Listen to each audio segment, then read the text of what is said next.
Before I got most of my trailers and the trailers for trailers online for movies that I might be interested in, growing up, most of my movie marketing came from previews in the actual theater, advertisements on TV, or on good old-fashioned home video. Coming soon to theaters. How about that hit of nostalgia, huh? Well, here's another one for you.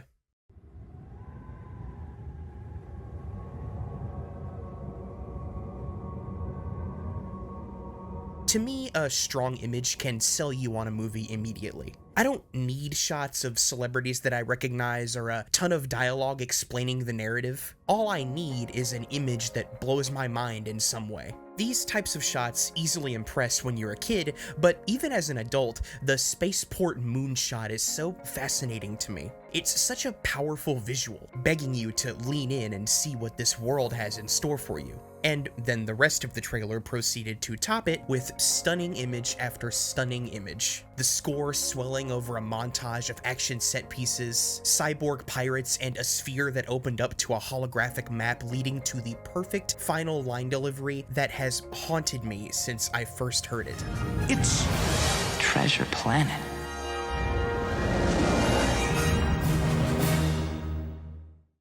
Seriously, this is a top 10 trailer for me, mainly because it made me seek out this mysteriously elusive movie. There were no TV commercials for this. Nobody was talking about it at school, and the Disney Channel hardly seemed to acknowledge its existence. What was Treasure Planet? I had to know, and luckily I didn't have to wait too long to find out. When we brought it home from the store, my brother Marshall and I sat cross-legged on the carpet in front of our TV, and although we hardly said a word to one another, we both knew, we felt, that we were witnessing something special. There was this moment that happened between us, where we both knew that we'd spend the rest of our lives coming back to this movie again and again and again. And it happened when Jim Hawkins stepped onto the RLS legacy and met one of the deepest, most complex, layered characters that Disney has ever produced. Mr. Snuff, an alien whose language consists entirely of fart sounds. Okay, in all seriousness, upon viewing Treasure Planet, it delivered on all of the thrills that its trailer promised, and then some. From the opening sequence where the voice of Tony Jay recounts the tales of Captain Flint to a young Jim Hawkins and his mother, the movie grabs you and refuses to let go. Before you have a chance to even take in your surroundings, the solar sailor kicks into high gear and you're flung into the stratosphere, where, like Jim, you just have to lean back and take it all in. Enjoy the thrill of the fall before you catch yourself right before you meet the ground. With every quiet character moment between parent and child, there's a pirate crashing at the doorstep of our heroes. For each glance our antagonist takes back to the boy he's come to treat like a son, there's a supernova threatening to send our heroes careening off the ship into the Ethereum. It's perfectly paced for a younger audience, but it doesn't talk down to them either. If these action sequences didn't put the characters we've fallen in love with into legitimate peril, the thrills wouldn't be as strong.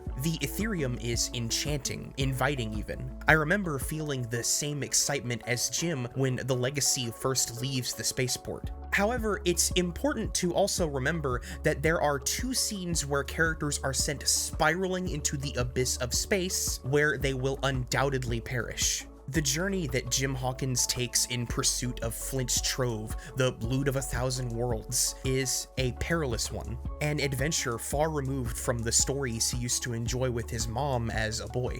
This doesn't feel like a fairy tale as much as it feels like a sci-fi action film. All of the intense scenes have this kinetic energy that feels so different from a lot of the animation at the time, and honestly, since. A lot of this is due to the film's use of the deep canvas technique that Walt Disney Animation Studios had developed for Tarzan, where the traditionally animated characters move through an entirely 3D rendered environment at high speeds. This makes the chase through the corridors of the Legacy, the final dash to the portal, and Jim's intro Solar Sailor ride that much more exciting. That energy matches the speed of this story. Upon rewatch for this video, both my brother and I took note of just how fast-paced this movie moves along, and and that's not a complaint.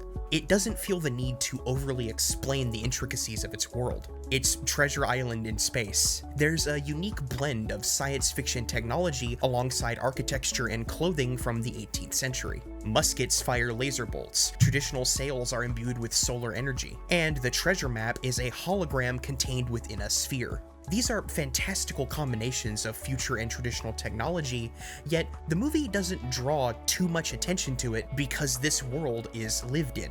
The Ethereum has been charted for what feels like centuries at this point. I always loved this moment when they cycle through the portal's many doors. You get the feeling that you're witnessing just one of the many adventures that takes place in this universe, and it just flies by at the perfect length. The whole adventure takes place over just 90 minutes, and not a single second of those minutes feels wasted to me.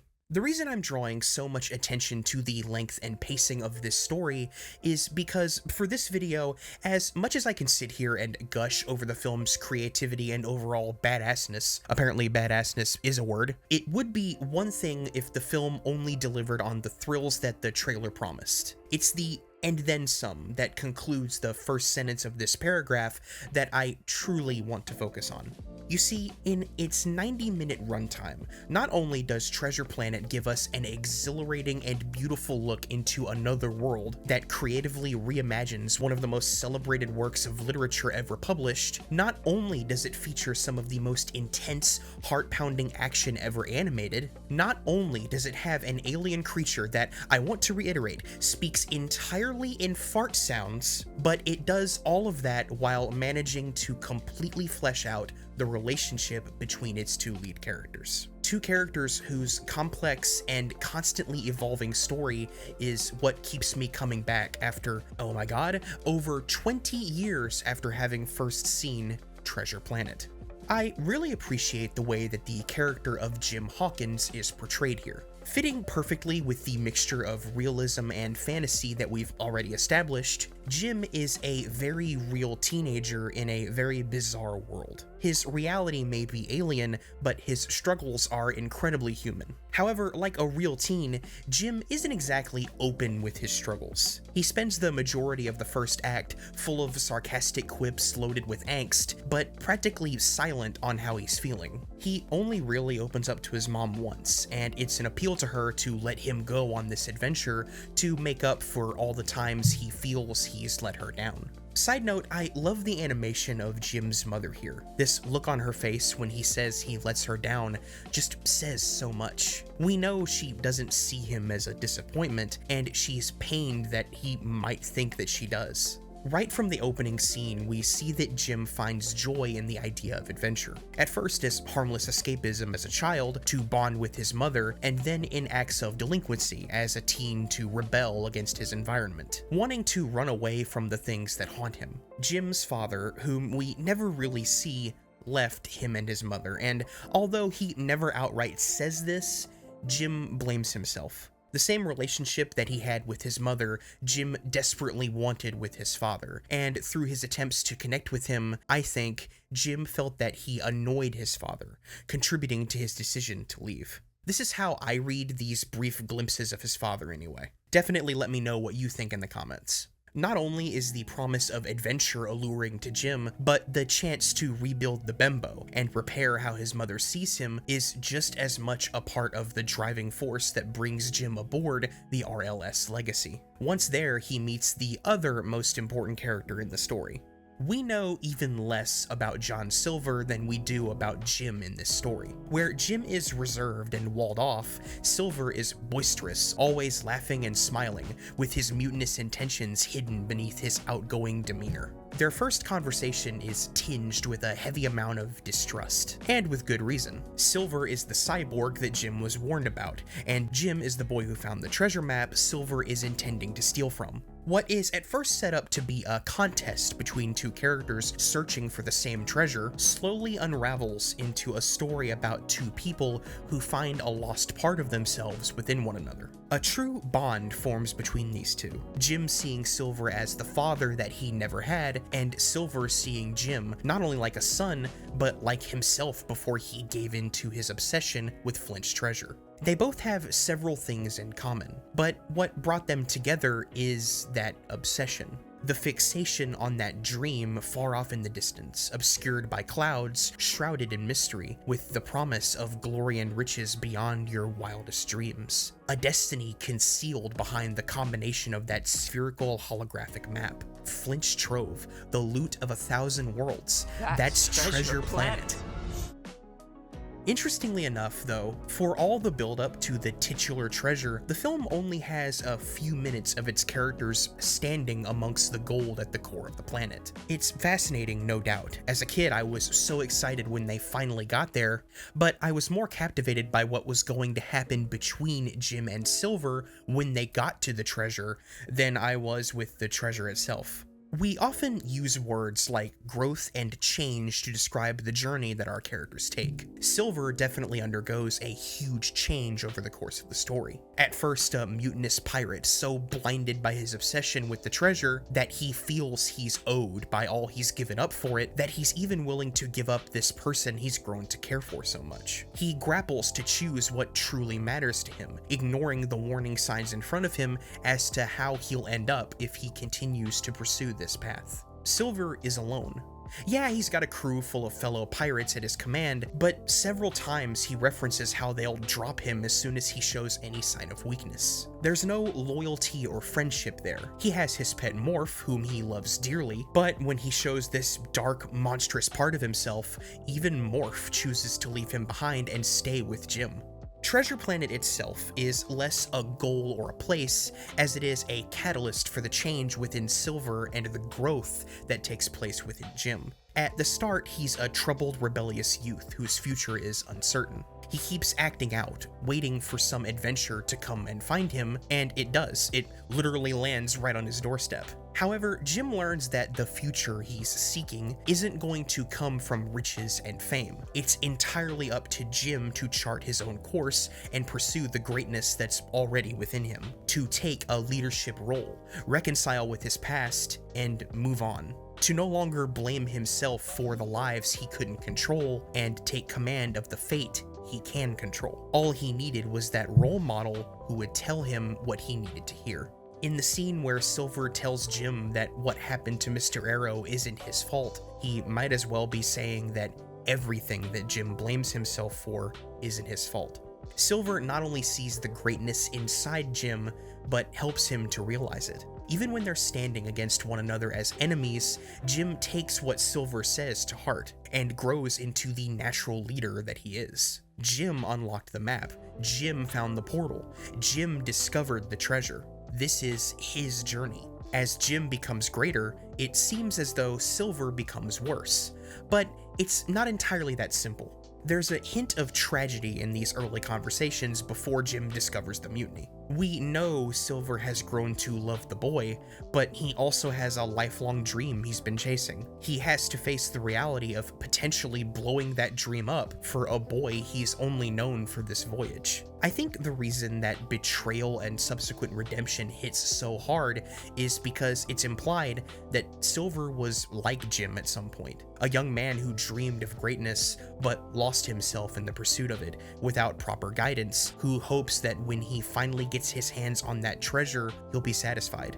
The character of Captain Flint is shrouded in mystery throughout most of the story, only really seen in the introduction as this terrifyingly skilled pirate who amassed a legendary amount of wealth. In the pursuit of Flint's treasure, the characters find Flint himself. This is all that's left of him.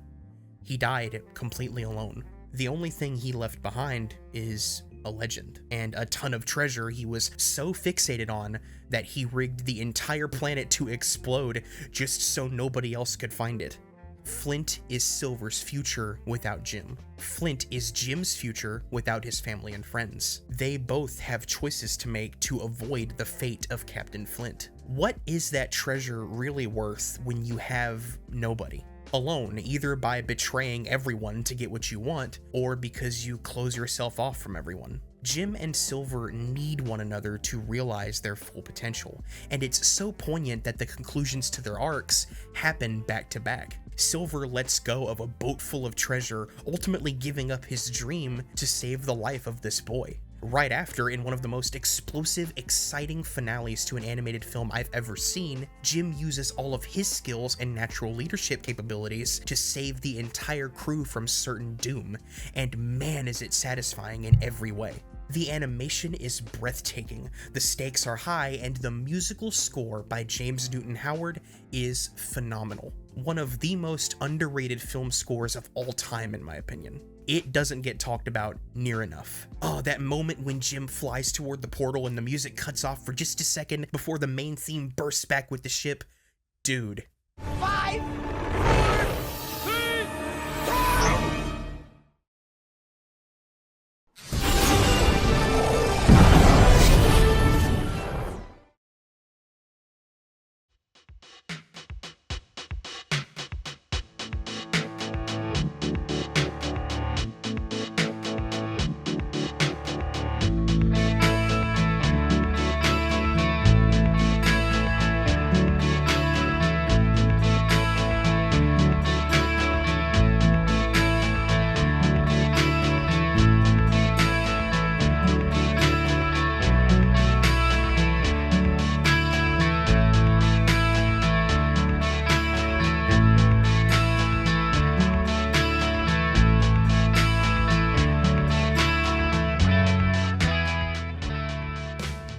Earlier when I talked about this moment in Treasure Planet where my brother and I realized we were watching something special, I was actually referring to the "I'm Still Here" sequence. A few minutes where the film shows us Jim and Silver's relationship grow while John Resnick sings an, admittedly, very early 2000s song in the background.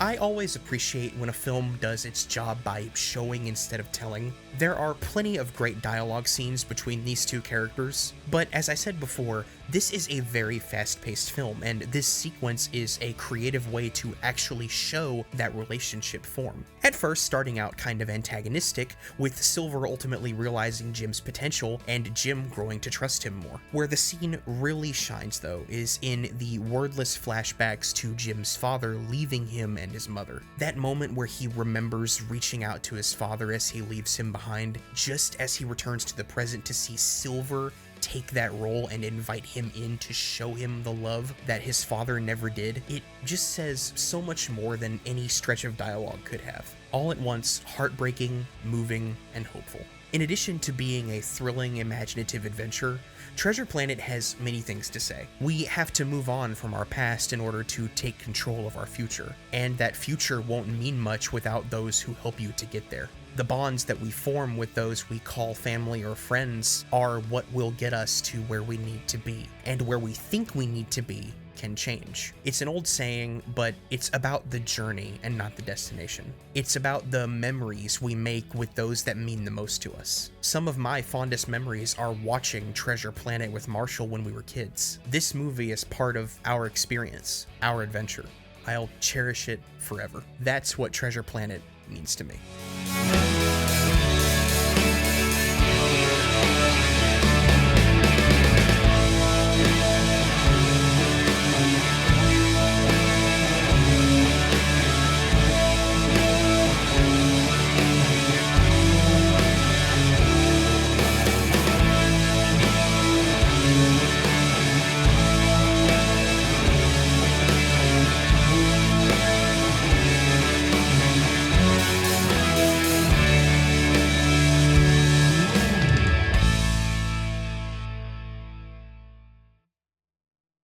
Spaceport. Thank you so much for watching this video, and a huge thank you to my brothers Marshall and Morgan for doing an instrumental cover of "I'm Still Here" for this video. I'm so proud of both of you. I highly recommend that you check out Breadsword's video on Treasure Planet if you're interested in some more of the behind-the-scenes details of how the film was actually made and how Disney kind of screwed Treasure Planet over. It's a great video, and I'll link it in the description. For this video, I wanted to really reflect on my personal feelings on Treasure Treasure Planet, and I hope to hear your thoughts in the comments below. What's a movie that means the world to you? What's a movie that you bonded with a friend or sibling over? Please tell me all about it. If you want to support the channel, please go check out my Patreon, follow me on my social media accounts. You've got the makings of greatness in you, and I will see you in the next video. Thank you.